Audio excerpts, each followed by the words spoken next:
पूरे राष्ट्रीय स्तर पर अंबेडकर विवाद में गृह मंत्री अमित शाह के इस्तीफे की मांग लगातार पिछले 15 दिनों से बरकरार है। लगभग ऐसे में सी वोटर्स सर्वे ने दिल्ली में आगामी विधानसभा चुनाव के पहले ही जो नतीजा देकर चौंकाया है, उससे आप यकीनन हैरान हो जाएंगे। इंडिया या एनडीए, किसे होगा फायदा अंबेडकर विवाद से?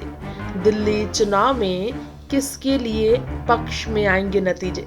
सवाल है। सी वोटर्स सर्वे ने इस पर अंबेडकर रॉ पर अपनी राय रखी है। दिल्ली में अगले साल विधानसभा चुनाव से पहले बाबा साहेब भीमराव अंबेडकर के कथित अपमान को लेकर इस सियासी घमासान के बीच सी वोटर की राय ने सबको वाकई में चौंका दिया है।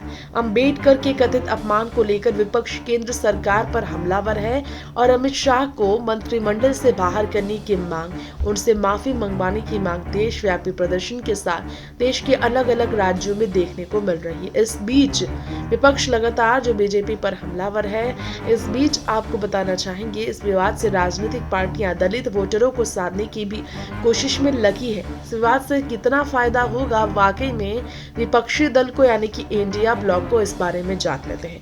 इंडिया ब्लॉक को एनडीए के मुकाबले ज्यादा फायदा मिलता हुआ नजर आ रहा है। बिल्कुल सही सुना आपने, क्योंकि अंबेडकर मुद्दे में अमित शाह का हुआ है घिराव और दलितों का पक्ष इंडिया ब्लॉक के साथ होगा। उनकी ये बहुत ज्यादा नहीं है।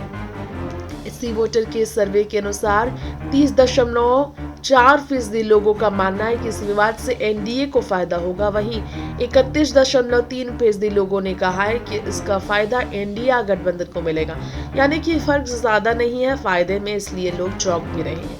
इस सर्वे में 14.3% लोगों का मानना है कि इस विवाद की वजह से एनडीए और इंडिया दोनों को ही फायदा हो सकता है। दलित वोटर्स को साधने में जुटी पार्टियों के लिए इस सर्वे में खास सफलता नजर आ नहीं रही। इन नतीजों से लगता ये भी नजर आ रहा है कि मतदाता अभी असमंजस की स्थिति में, इसी वजह से वो किसी एक गठबंधन का समर्थन नहीं कर रहे हैं। खैर, आगामी दिल्ली विधानसभा चुनाव में कितना असर इसका होगा, सी वोटर के सर्वे में ये जब जानने की कोशिश की गई तो इस पर भी काफी चौंकाने वाला नतीजा सामने आया। आपको ज्यादा फायदा मिलता नजर आ रहा है। आपको इस विवाद का फायदा 26.5% लोगों के मतों से मिलता नजर आ रहा है। वहीं 22% के आसपास बीजेपी को फायदा मिलता नजर आ रहा है और कांग्रेस को 15.9% के आसपास। Next 9 political by Hrithik report.